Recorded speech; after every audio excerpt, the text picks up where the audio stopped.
ये जैसे मान लीजिए सन है और ये प्रिज्म है, इसमें से जो प्रकाश किरण है वो जब इसमें से गुजरी तब तो क्या हुआ, वर्ण विक्षेपण हुआ और अपने अवयवी 7 जो कलर्स हैं उनमें डिवाइड हो गए।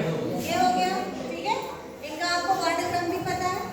इसके बाद क्या हुआ कि ये व्हाइट लाइट जब प्रिज्म से होकर गुजरी तो इसमें स्पेक्ट्रम बना है। इसे ही हम बोलते हैं स्पेक्ट्रम। किसी कहते हैं अगर आया तो भी आपको ये बना। इंद्रधनुष भी इसी सिद्धांत पे काम करता है।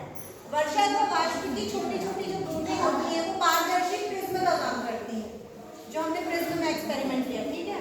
तो क्या होता है कि जब सूर्य का प्रकाश फैला, ठीक है, और बारिश की बूंदें गिरी तो क्या हुआ, ये प्रकाश उसमें से जब गुजरा तो उसके ऑपोजिट में जाके अपने अवयवी 7 रंगों में डिवाइड हो जाता है। आपने देखा होगा कभी भी सूर्य प्रकाश जहाँ से निकलता है उसके ऑपोजिट में इंद्रधनुष निकलता है, ठीक है। तो आकाश में जल के कणों में दिखाई देने वाला जो प्राकृतिक स्पेक्ट्रम है इसे ही हम इंद्रधनुष कहते हैं। वर्णक्रम जिसको हम हिंदी में कहते हैं। समझ में आया कि बेसिकली इसका रीजन क्या है। तो प्रकाश का जो स्पेक्ट्रम या वर्ण विक्षेपण है वही इसके लिए उत्तरदायी है। और इसका क्रम ये होता है जानी हबी नाला। नीचे से आप शुरू करो, बैंगनी, जामुनी, नीला, हरा, पीला, नारंगी और लाल, ठीक है।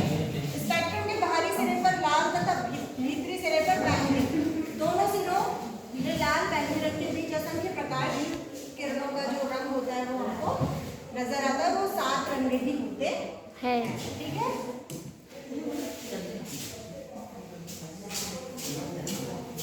वर्णक्रम आपको समझ में आ गया, आपको यही करना है, ठीक है। ये इनके तरंग दैर्घ्य के अकॉर्डिंग होता है और उनका कितना प्रकीर्णन होना है ये इस बात पर निर्भर करता है।